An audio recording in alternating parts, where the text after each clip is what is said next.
यतिकृतनियमरहितां ह्लादैकमयीमनन्यपरतन्त्रां नवरसरुचिरां निर्मितिमादधति भारती कवेर्जयति।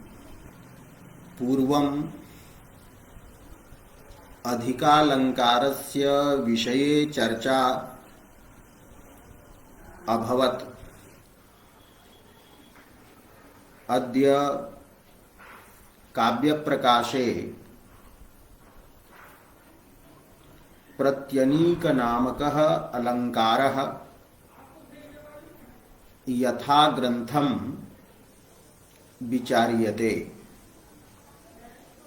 प्रत्यनीकालंकारस्य लक्षणम् एवं विद्यते। प्रतिपक्षमशक्तेन प्रतिकर्तुं तिरस्क्रिया या तदीयस्य तत्स्तुत्यै प्रत्यनीकं तदुच्यते। तत् प्रत्यनीकम उच्यते। सोऽलंकारः प्रत्यनीक नामना उच्यते। कः तर्हि उच्यते या तिरस्क्रिया। यह तिरस्कारः वर्तते स तिरस्कारः यदि चमत्कारी भवति तदा प्रत्यनीकालंकारः भवति।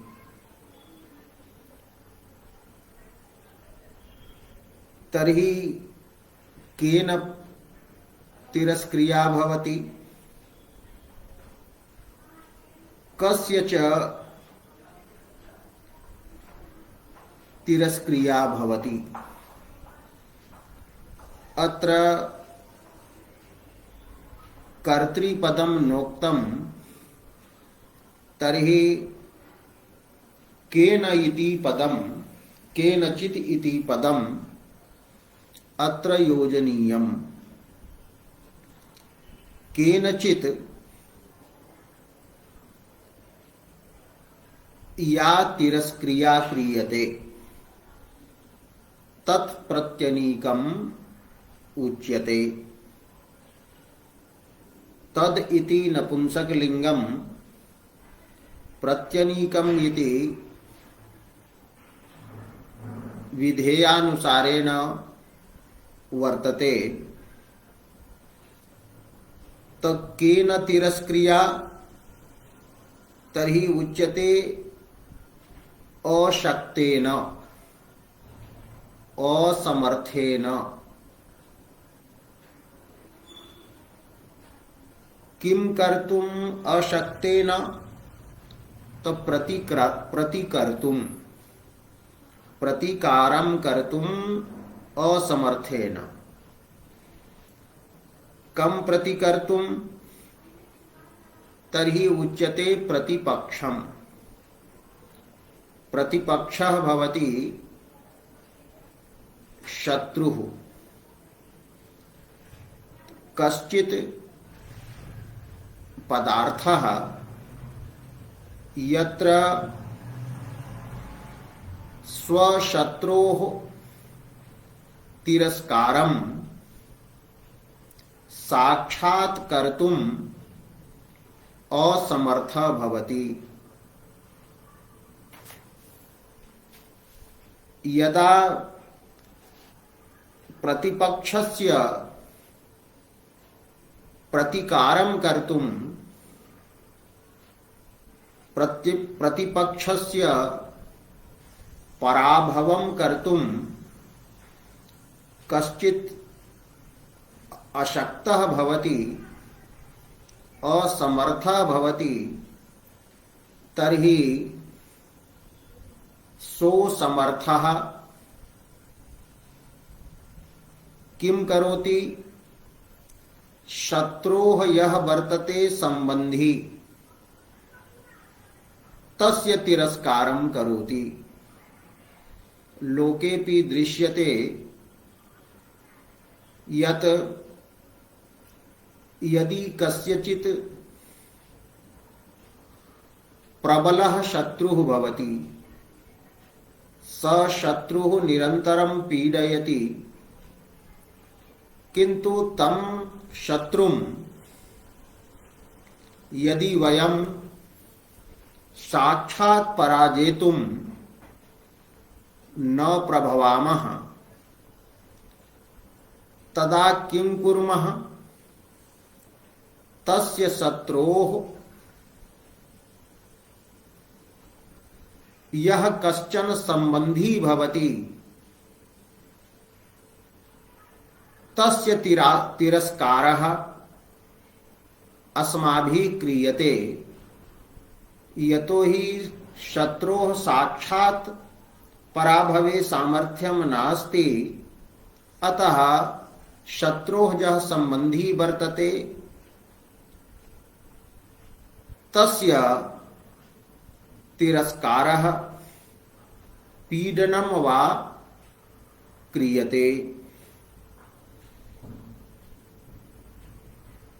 किन्तु अत्र प्रत्यनीकालंकारे किं भवति? यदि कश्चित् पदार्थः स्वप्रतिपक्षं साक्षात् प्रतिकर्तुं विरोद्धुं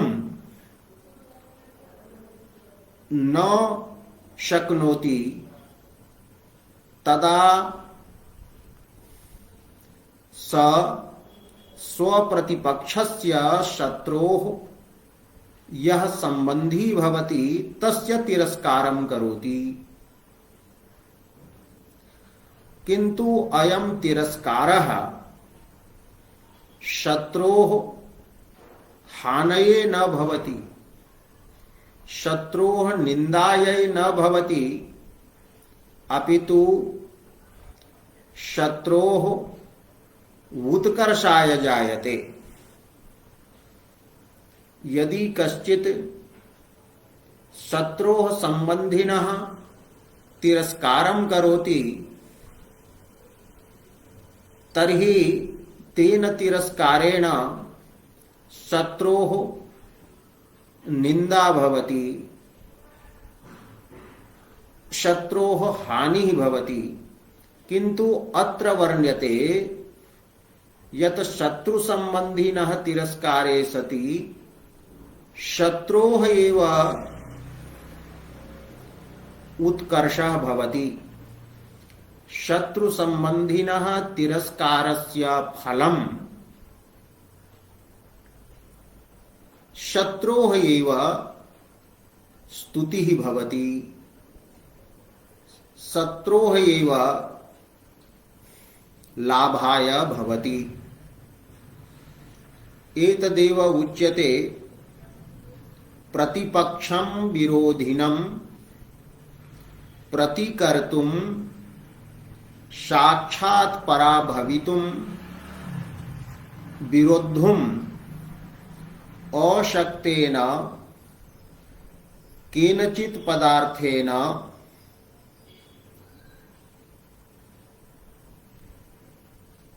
तदीयस्य तस्य अयं यः पदार्थः वर्तते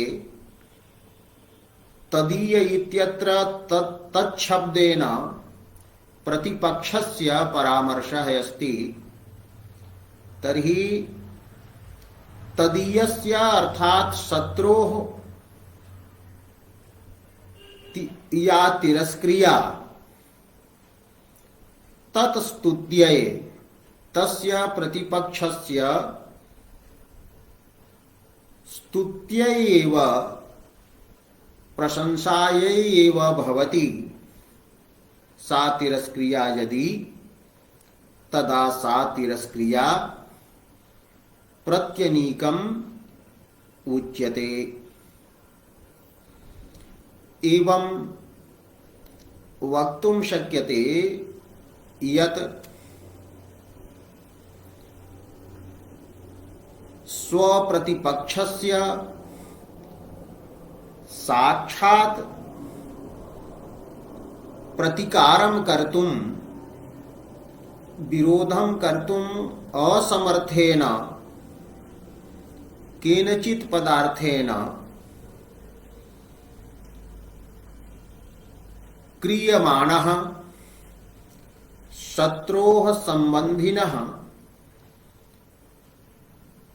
यह तिरस्कारः स तिरस्कारः यदि शत्रोः एव स्तुत्यै फलति स्तुत्यै एव भवति तदा प्रत्यनीक नामकः अलंकारः भवति। इत्थं साक्षात् प्रतिपक्ष प्रतिकारासमर्थ शत्रुकर्त्रिका शत्रु संबंधी तिरस्क्रिया शत्रुत्कर्ष फलिका यदि भवति तदा सा तिरस्क्रिया प्रत्यनीकम उच्यते। प्रत्यनीक इति नाम यत् वर्तते अत्र प्रति अनीकं च इति पदद्वयम् अस्ति। द्वाभ्यां पदाभ्यां घटितम् एतत् पदं वर्तते। अत्र प्रति शब्दस्य अर्थः प्रतिनिधिः अस्ति। अनीक शब्दस्य अर्थः सेना उच्यते। प्रत्यनीक शब्दस्य योगलभ्यः अर्थः वर्तते प्रतिनिधि भूता सेना। प्रतिनिधि स उच्यते यह कस्यचित् स्थाने प्रयुज्यते। यथा घटेन जलम आनेतव्यं भवति किंतु यदि घटः न भवति अतः तत् स्थाने चर्म पात्रम अन्यत वा पात्रम जलानयनाय प्रयुज्यते। अतः घटस्य प्रतिनिधिः चर्म पात्रादयः भवन्ति। एवं यत्र गुरुणा गन्तव्यं तत्र केनचित् कारणात् यदि गुरुः न गच्छति गुरुणा शिष्यः प्रेष्यते। शिष्यः गत्वा गुरुकार्यं सम्पादयति तदा तत्र गुरोः प्रतिनिधिः शिष्यः उच्यते। एवं अत्र प्रत्यनीकम् अनीकस्य प्रतिनिधिः इत्यर्थः। अर्थात यत् अनीकं न भवति सेनाया नास्ति अपितु सेनायाः प्रतिनिधिः अस्ति। केनचित् राज्ञा क्वचित् यदि सेना न प्रयुज्यते तर्हि सेनायाः स्थाने तत्प्रतिनिधिः स्थाप्यते। अत्र एवमेव भवति। कश्चित् पदार्थः शत्रोः विरोधं साक्षात् कर्तुं न शक्नोति, सामर्थ्यमेव नास्ति। अतः शत्रोः यः प्रतिनिधिभूतः प्रतिनिधिकल्पः, यः शत्रोः कश्चन सम्बन्धी वर्तते, तस्य सम्बन्धिनः तिरस्कारः पराभवः वा क्रियते। एवं प्रत्यनीक शब्दः योगरूढ्या अनीक प्रतिनिधि रूपस्यार्थस्य बोधकः, किंतु लक्षणया यत्र अलंकार विशेषे प्रयुक्तः। यतो हि अत्र केनचित् पदार्थेन स्वशत्रोः प्रतिनिधितुल्यः यः कश्चन सम्बन्धी भवति, स एव तिरस्क्रियते।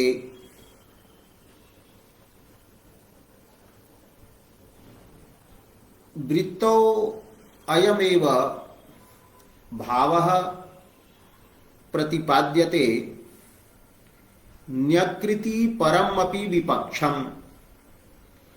प्रतिपक्ष शब्दस्य वृत्तिः अस्ति विपक्षः, शत्रुः।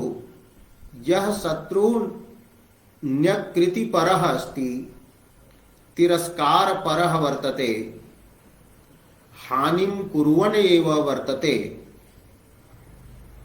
त एतादृशं न्यकृतिपरमपि हानिजनकम् अपि अपकुर्वन्तम् अपि विपक्षं शत्रुं साक्षात् निरसितुं जेतुं अपकर्तुं वा अशक्तेन असमर्थेन अक्षमेन केनापि यत् तमेव प्रतिपक्षम् उत्कर्षयितुं, तमेव शत्रुम् उत्कर्षयितुं, तस्य शत्रोः एव उत्कर्षं जनयितुं तदाश्रितस्य, तस्य शत्रोः आश्रितस्य शत्रुसम्बन्धिनः तिरस्करणं यत् वर्तते, तिरस्कारः यः वर्तते, तत् तिरस्करणम् अनीक प्रतिनिधि तुल्यत्वात्। अनीकस्य सेनायाः यः कश्चन प्रतिनिधिः तेन तुल्यत्वात् तत् तिरस्करणं प्रत्यनीकम् अभिधीयते, उच्यते। अत्र प्रत्यनीक शब्दः गौण्यावृत्त्या अलंकार इमं बोधयति। यतः यथा प्रतिनिधिभूतेन शिष्यादिना गुरोः कार्यं सम्पाद्यते, तथैव अत्र प्रतिनिधिभूतस्य शत्रोः प्रतिनिधितुल्यस्य सम्बन्धिनः तिरस्कार रूपः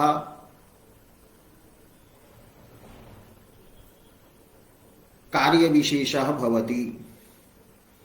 यथा अनीके अभियोज्ये अनीकम एव यत्र अभियोज्यम प्रयोग योग्यम भवति अनीकम यत् वर्तते तदेव पीडनीयम भवति। तो अनीके अभियोज्ये सेनायाः उपरि आक्रमणे कर्तव्ये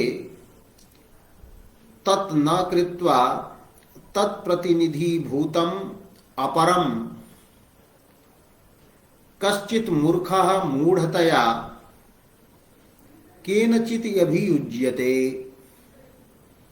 मूढ़ता वर्तते तस्य अज्ञानं वर्तते तस्य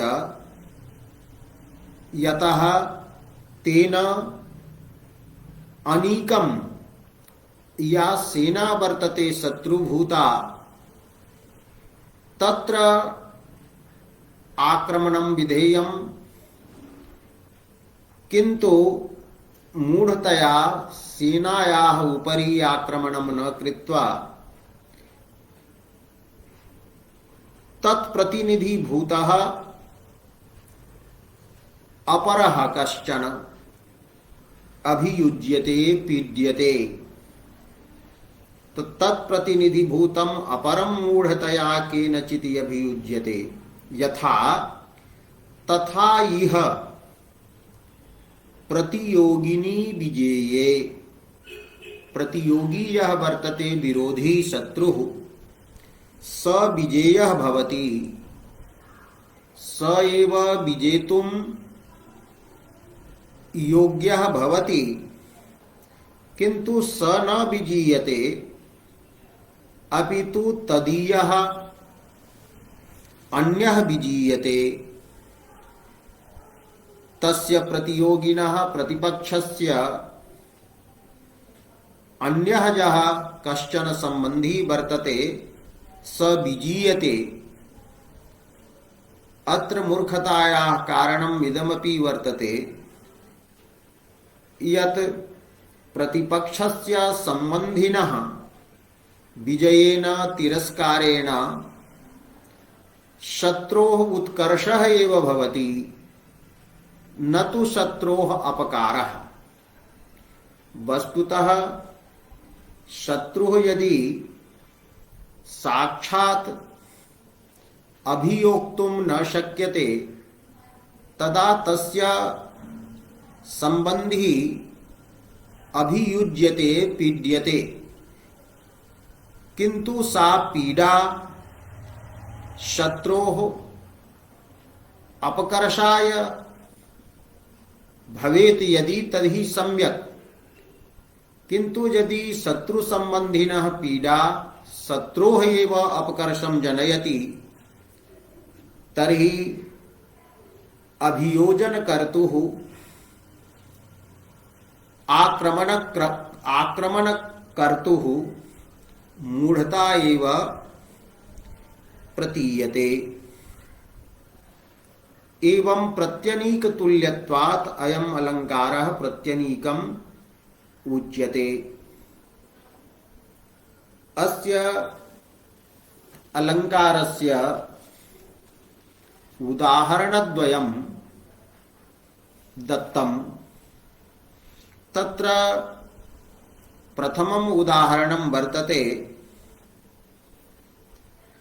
त्वं विनिर्जित मनोभव रूपः सा च सुंदर भवत्यनुरक्ता पंचभिर्युगपदेव शरैस्तां तापयत्यनुशयादिव कामः। अत्र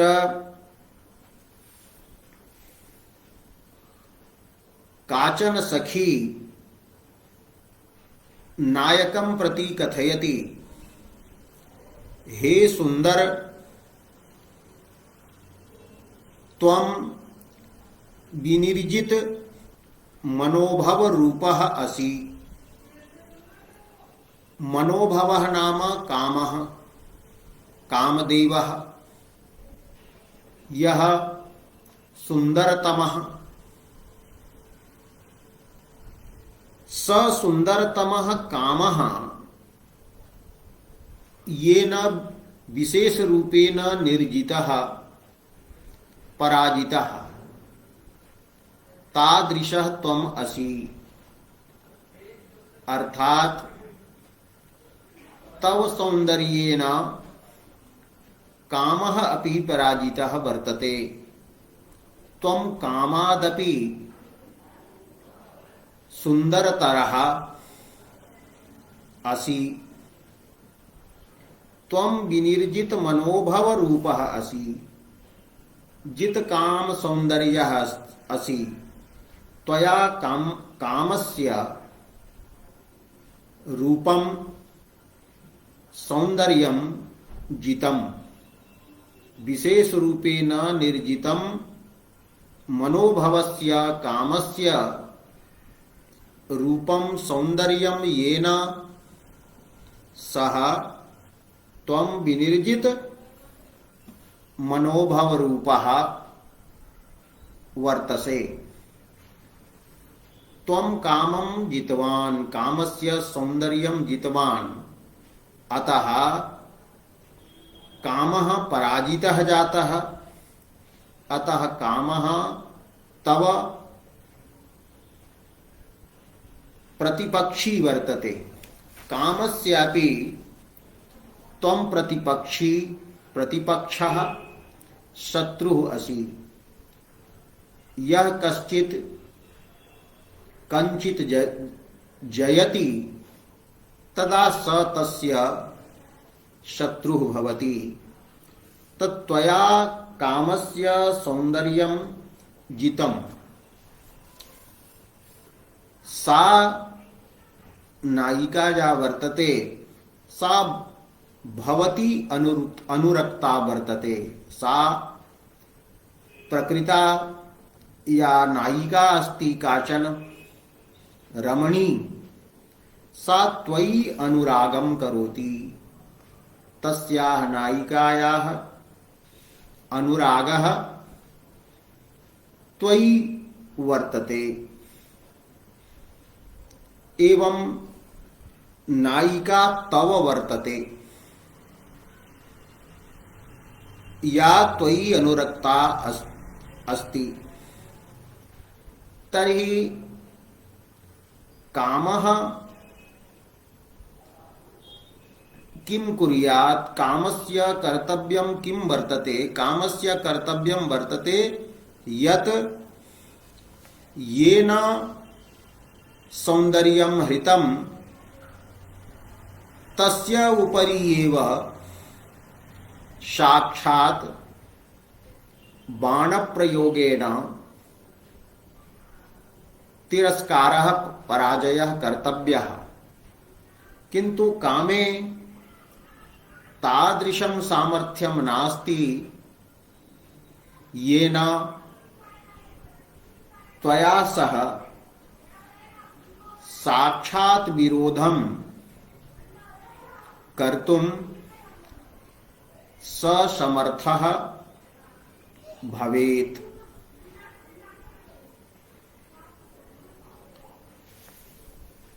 अतः स त्वां न पीडयति, अपितु तव या नायिका वर्तते तां नायिकां पंचभिः शरैः युगपदेव एकस्मिन्नेव काले योगपद्येन कामः तां तापयति। तो कामः तापयति, पीडयति तां नायिकां, या नायिका त्वयि भवति अनुरक्ता वर्तते। कथं तापयति? तो शरैः। कैः शरैः? तो पंचभिः शरैः। कामस्य पंचशराः बाणाः प्रसिद्धाः सन्ति। अरविन्दमशोकं च च्यूतं च नवमल्लिका नीलोत्पलं च पंचयते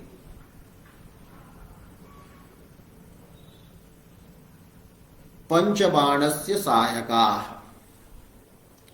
एभिः बाणैः कामः विरहिणः पीडयति संतापयति। एतेषां बाणानां पंच कार्याणि सन्ति। यत्र बाणाः प्रयुज्यन्ते स पुरुषः स्त्री वा उन्मत्ता भवति, पागला भवति, संतप्ता भवति, तस्य शरीरं शुष्यति, शोषः भवति, स्तंभिता भवति, जड़ा भवति, चेष्टायाः प्रतिघातः भवति, एवं सम्मोहश्च भवति। अतः एते बाणाः पंचनाम्ना प्रसिद्धाः सन्ति। उन्मादनः, तापनश्च, शोषणः, स्तंभनः तथा सम्मोहनश्च कामस्य पंचबाणाः प्रकीर्तिताः।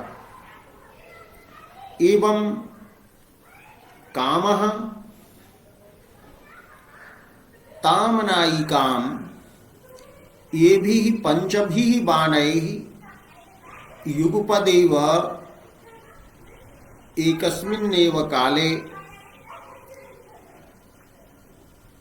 तापयति, येन सा उन्मत्ता भवति, संतप्ता भवति, शरीरं तस्याः शुष्यति, चेष्टा प्रतिघातः भवति, सम्मोहं च प्राप्नोति, मूर्छां चाधिगच्छति।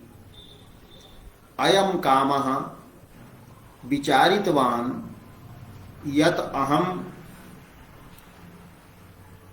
अस्य नायकस्य साक्षात् अपकारं कर्तुं समर्थः नास्मि, साक्षादपकर्तुं नाहं शक्तः।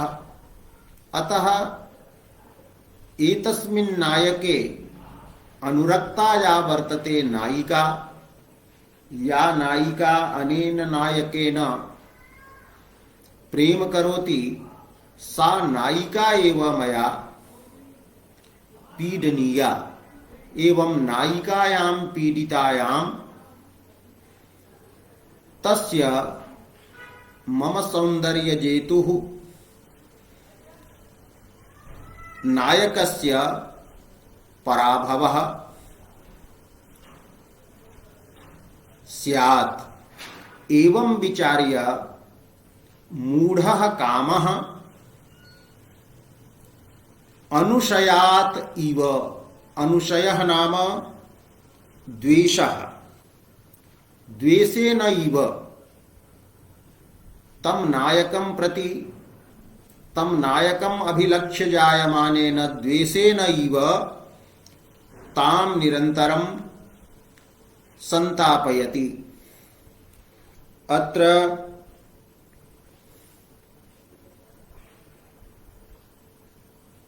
नायकः यः वर्तते तस्य संबंधिनी अस्ति नायिका। तयोः अत्र संबंधः स्वस्वामी भावः अथवा यदि स्वकीया वर्तते तो दाम्पत्य लक्षणः संबंधः वर्तते। तो कामस्य उद्देश्यमासीत्, प्रयोजनम् आसीत् नायकस्य अपकारः। अतएव साक्षात् तत्र समर्थः न सन् नायकं जेतुं समर्थः स नास्ति। अतः तस्याः संबंधिनीं नायिकामेव पीडयति कि नायिकायां निपीडितायां नायकः यः वर्तते स संतप्तः भविष्यति, तस्य अपकारः भविष्यति। एवं अपकार बुद्ध्या एव तां नायिकां पीडयति। किंतु विपरीतं फलं भवति कि नायिका यदि कामेन अतीव संतापिता भवति तदा नायिकायाः अनुरागस्य अतिशयः द्योत्यते। एषा नायिका झटिति नायकं प्रति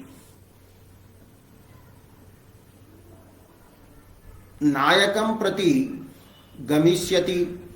नायकेन सह नायिकायाः समागमः भविष्यति। अतीव संतप्ता नायिका लज्जादिकं विहाय नायकं प्राप्स्यति। एतेन नायकस्य तु आनन्दः स्यात्। नायकस्य अपकारः अत्र न जातः, अपितु नायिका पीडनेन नायकस्य उत्कर्षः एव जातः। यतो हि नायिकायाः प्राप्तौ सौकर्यम् अत्र जातम्। अत्र कामः मूढ़ः वर्तते, तेन अभियोजनीयः नायकः अस्ति।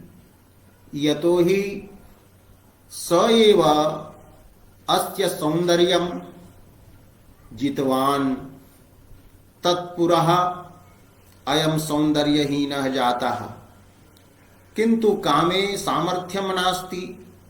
यतो हि कामे तादृशं सौन्दर्यं नास्ति येन स्वतः अपि अधिकं सुन्दरं नायकं स पराजयेत्। अतः तस्याः नायिका अनेन संतापिता तिरस्कृता।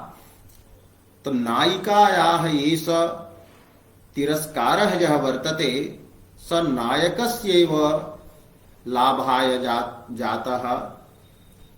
नायकस्य अनेन उत्कर्षः जातः, स्तुतिः जाता, प्रशंसा जाता। यतो हि नायिका तमेव नायकम् अभिलक्ष्य अनुरागातिशयं बिभर्ति। एवं अत्र प्रथमः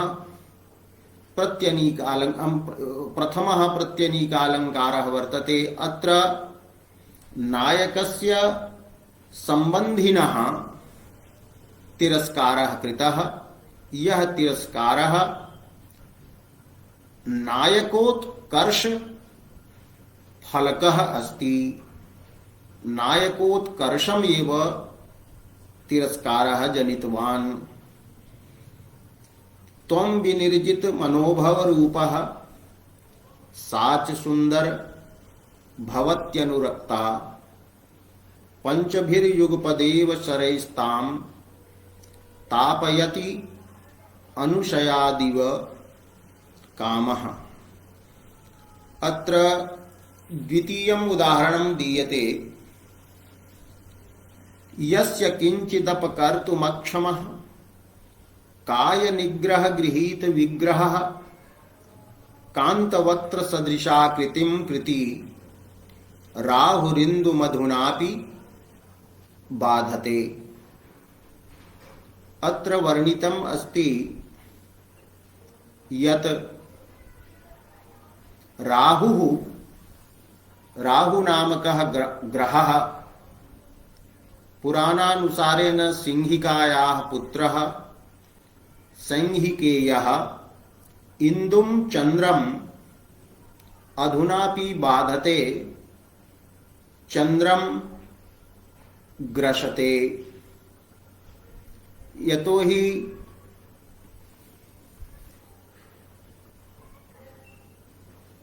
इंदुः भगवत्याः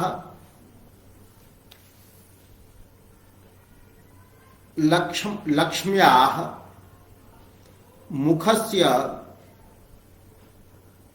सौंदर्यं बिभर्ति, अथवा अत्र वर्णितं वर्तते भगवतः विष्णोः यत् मुखं वर्तते तन्मुख सदृशं चंद्रम इंदुम राहु यधुनापि बाधते। राहोः विष्णुना विरोधः जातः, यतो हि समुद्रमथन समये विष्णुना राहोः शिरश्छिन्नं, यह सिंहिका पुत्रः आसीत् तस्य शिरश्छिन्नं, शिरोभागः एव राहुः उच्यते। तत्र कबन्धभागः यः स केतुः उच्यते। तो विष्णुना शिरः छिन्नं, तत्कारणात् राहोः सिंहिका पुत्रस्य विष्णुना सह विरोधः जातः। एवं राहोः शत्रुः प्रतिपक्षः वर्तते भगवान विष्णु, किंतु राहुः भगवन्तं विष्णुं साक्षात् अपकर्तुं क्षमः न आसीत्। विष्णुना सह, अधिक बलवता विष्णुना सह साक्षात् वैरकरणे न तस्य सामर्थ्यम। राहुना विष्णुः एव वस्तुतः अभियोज्यः आसीत्, किंतु तत्र सामर्थ्यं नास्ति। अतः स राहुः इंदुं बाधते, राहुः चंद्रं बाधते, चंद्रस्येव तिरस्कारं करोति, चंद्रम एव ग्रसते। कथम?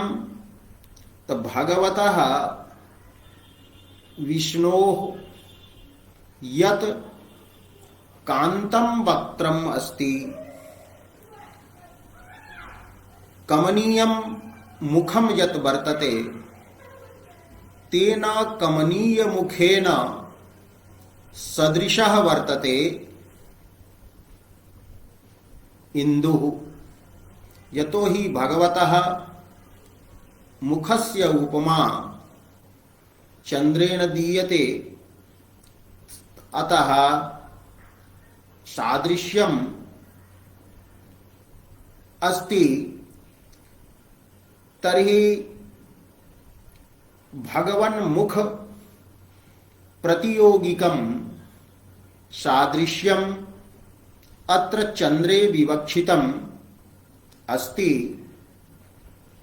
अतः भगवतः मुखस्य संबंधी जातः वर्तते इंदुः। भगवतः मुखे स्वमुखेन सह अवयवावयविभावः संबंधः अस्ति,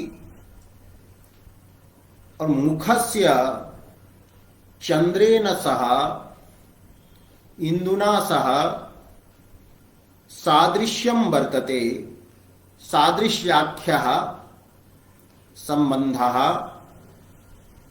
विद्यते। तर्हि अत्र उदाहरणे वैशिष्ट्यं वर्तते। यदत्र राहुः स्वविपक्षस्य विष्णोः संबंधी भूतं यत् मुखं वर्तते तत् मुखं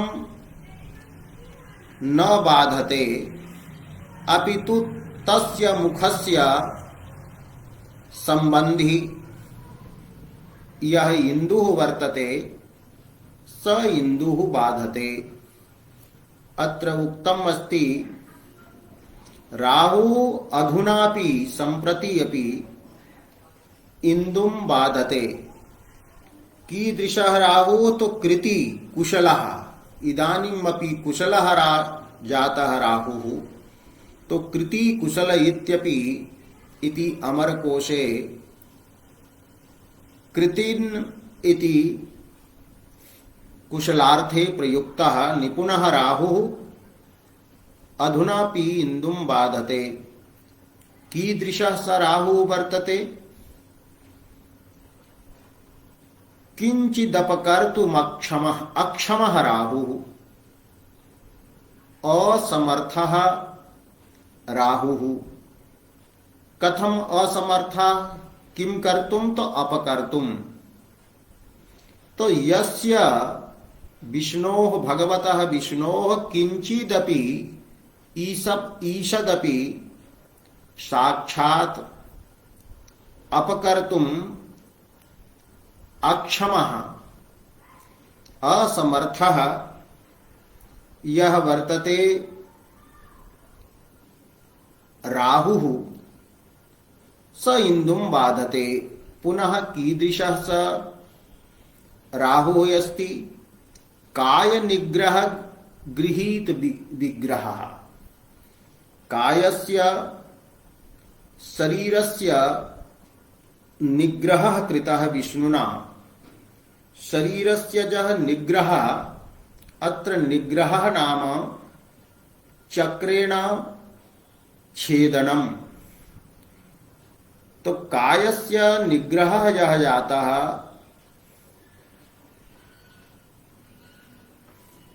छेदनं यत् जातं तेन गृहीतः स्वीकृतः विग्रहः विरुद्धं ज्ञानं, विरोधः वैरं येन सह। विग्रह शब्दः अत्र विरुद्ध ज्ञानस्य बोधकः अथवा वैरस्य बोधकः। विग्रह युद्धस्यापि पर्यायः भवति विग्रह शब्दः। तो कायस्य निग्रहेण गृहीतः अस्ति विरुद्धः ग्रहः, विष्णुं प्रति विपरीतं ज्ञानम्, अर्थात् रूढ़िशक्त्या विग्रह शब्दस्य अत्र अर्थः वैरं युद्धम् इति कर्तुं शक्यते। तो काय निग्रह गृहीत विग्रह कृति राहुः कांतवक्त्र सदृशा कृतिम। कांतं यत् वर्तते कमुकान्तो रमणीयम् अभीष्टं यत् वक्त्रं वर्तते रमणीयम् तेन सदृशी अस्ति तुल्या वर्तते आकृतिः यस्य तम् इंदुम् अधुनापि बाधते। अत्र काव्यप्रकाशकृता लिख्यते यत् इंदोः अत्र तदीयता संबंधी संबंधात्।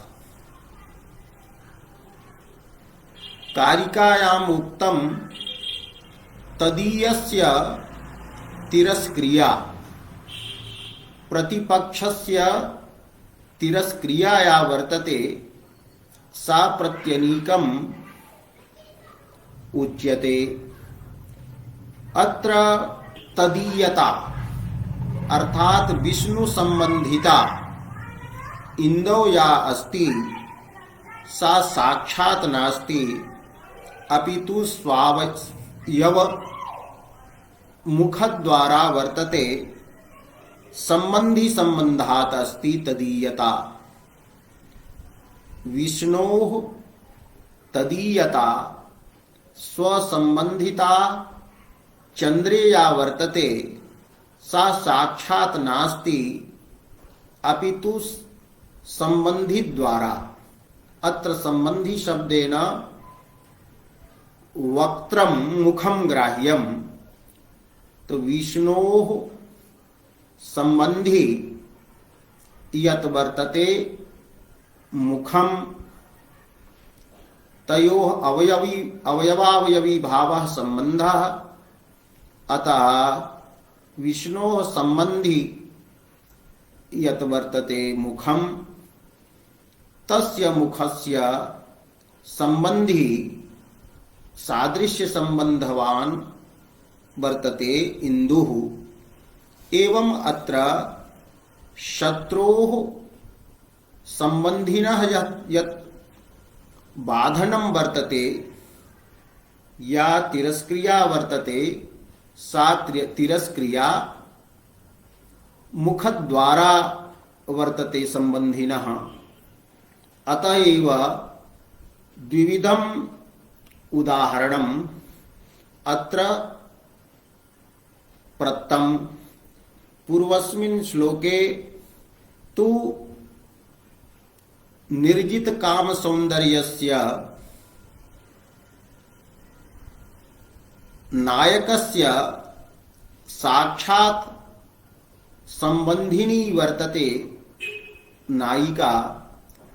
नायिकया सह नायकस्य साक्षात् संबंधः वर्तते। एवं शत्रु संबंधिता परंपरयापि भवितुम् अर्हति। एवं च साक्षात् अपि भवितुम् अर्हति। एवं द्वितीये श्लोके राहुः मूढ़ः वर्तते। स राहुः विष्णुं साक्षात् अपकर्तुम् असमर्थः जातः। विष्णोः मुखस्यापि अपकारे असमर्थः जातः। अतः विष्णु संबंधी संबंधी यः वर्तते इंदुः तस्य ग्रसनं करोति तं बाधते। अनेन इंदोः राहुना बाधेन भगवतः तन्मुखस्य वा कश्चन अपकारः न सिद्ध्यति अपितु उपकारः एव सिद्ध्यति। उत्कर्षः एव सिद्ध्यति। यतो हि भगवतः मुखम चंद्रेण उपमीयते स्म किंतु यदा राहुग्रस्तं तद्भवति तर्हि तन्मुखम भगवतः मुखस्य उपमानोपमेय भावे अर्थात उपमानत्वे किंचिदपि योग्यत्वं कांचिदपि योग्यतां न धारयति स इंदुः। एवं भगवतः मुखस्य अनुपमेयत्वं सिद्ध्यति।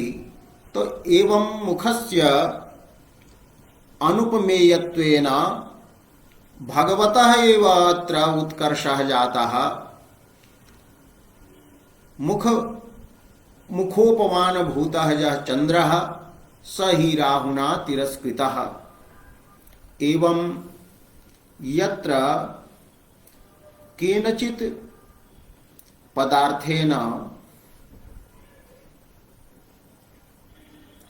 स्वविपक्षस्य साक्षात् अपकारः कर्तुं न शक्यते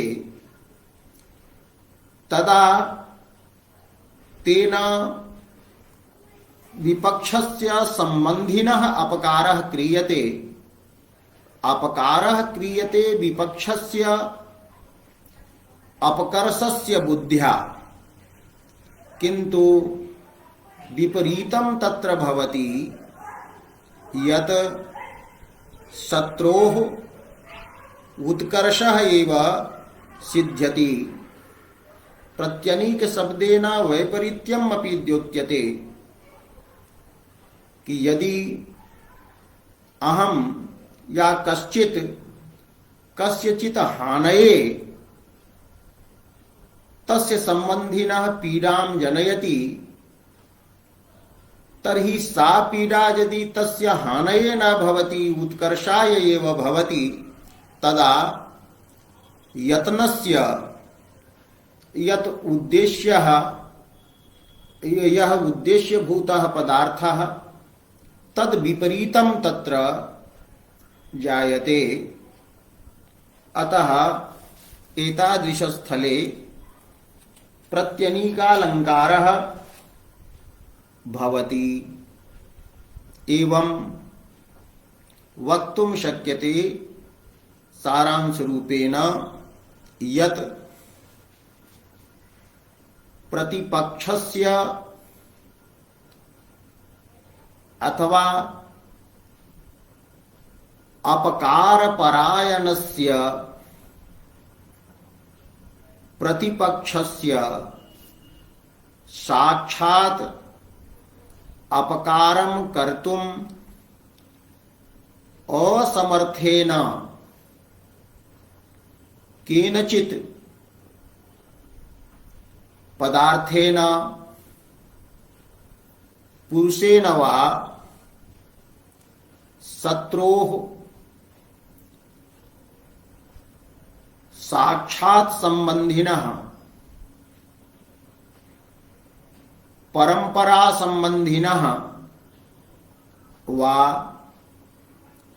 पदार्थस्य शत्रुत्कर्ष जनिका या तिरस्क्रिया वर्तते, सा तिरस्क्रिया प्रत्यनीकालंकारः उच्यते। एवं अद्य प्रत्यनीकालंकारः विचारितः। अन्योपि मीलितनामा अलंकारः विचारयितुं प्रतिज्ञातः आसीत्, किन्तु कालः पूर्णः। अतः मीलितालंकार विषये आगामिनि दिने वक्ष्यते। अद्य एतावदेव।